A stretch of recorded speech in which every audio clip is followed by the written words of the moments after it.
আমার welcome back to my channel. আমরা আজকে যাচ্ছি পম্পাদির বাড়িতে, হচ্ছে গৃহপ্রবেশের নিমন্ত্রণ। তো এই যে আমি রেডি হয়ে গেছি, মা রেডি, আর বাবাও রেডি হয়ে গেছে। তো চলো এখন যাই। আর একটা ছোট্ট উপহার, যেহেতু নতুন বাড়ি, আগে তো সেরকম কিছু এই ব্যাপারগুলো চলছিল না, কিন্তু এখন নতুন বাড়িতে গেলে কিছু নিতে হয়। তো এই জন্য এটা নিয়েছি। এবার চলো যাওয়া যায় ঝটপট। আর দেখো আমি একদম সিম্পলভাবে রেডি হয়ে গেছি, কারণ পাশেই বাড়ি বানিয়েছে, একদম কাছেই। তো সেজেগুজে যাওয়ার কোনো ব্যাপার নেই। আর ভীষণ গরম, এই গরমে এর থেকে বেশি আর সম্ভব না। তো চলো এবার যাওয়া যাক।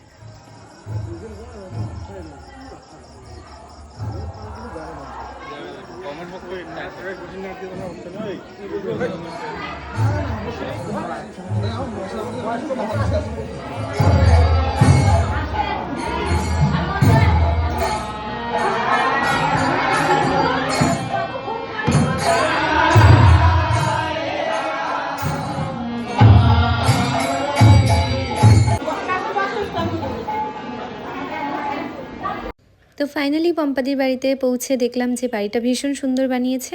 তারপর এখানে বসে একটু রং ঢং করলাম, তারপর একটু শুভদীপের সাথে কথা বলে নিলাম। শুভদীপ কিন্তু ভীষণই ভালো ছেলে।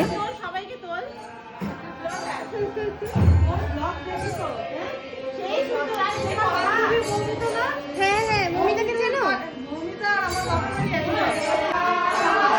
সাহা, খুব ভালো বান্ধবী। তো তোমরা দেখতেই পেলে পম্পাদের বাড়িতে গিয়ে প্রথমে কিন্তু সবার সাথে অনেকক্ষণ গল্প আড্ডা চললো, আর তারপর বসলাম খেতে। আর বিভিন্ন ধরনের আইটেম ওরা করেছিল, বেশ সুন্দর লেগেছে আমার। তো আমি বসেছিলাম আমার মা বাবার সাথে। সবার প্রথমেই দিয়েছিল প্রসাদ, তারপর দিল খিচুড়ি, লাবড়া, তার সাথে ছিল লুচি, পায়েস। আমার তো খিচুড়ি খেতে ভীষণই ভালো লাগে, কিন্তু যেহেতু গরমের দিন তাই আমি বেশি একটা খাইনি। আর তোমরা কে কে খিচুড়ি খেতে ভালোবাসো সেটা কিন্তু অবশ্যই জানিও। আর হ্যাঁ, কেউ বাড়ি বানালে আমার কিন্তু ভীষণ ভালো লাগে, কারণ আমি চাই প্রত্যেকটা মানুষের একটা শখের বাড়ি থাকুক। তো যাই হোক না কেন, তারপর একটু সুজি দিয়েছে, তার পাশাপাশি ছিল ফ্রাইড রাইস, আলু পনিরের তরকারি। প্রত্যেকটা খাবারই আমার ভীষণ পছন্দের। তারপর খাওয়া দাওয়া করে কথা বলে চলে আসলাম বাড়িতে। এখন আমি বাড়ি ফিরে যাচ্ছি। আর খাওয়া দাওয়া ভীষণ ভালো ছিল। পুজো হচ্ছিল ভেতরে, প্রসাদ দিয়েছে, তারপর খিচুড়ি দেখতেই পেলে, ফ্রাইড রাইস ছিল, পনির ছিল, সবজি ছিল, প্রত্যেকটা খাবার ভীষণ ভালো হয়েছিল। তো চলো আজকের ভিডিওটা এখানেই শেষ করছি। হাঁটতে হাঁটতে এখন ফিরছি, পাশেই একদম। সো তারা বাই বাই, দেখাচ্ছে নেক্সট ব্লগে। আর এই যে একদম ফাইনালি বাড়ির সামনে চলে এসেছি।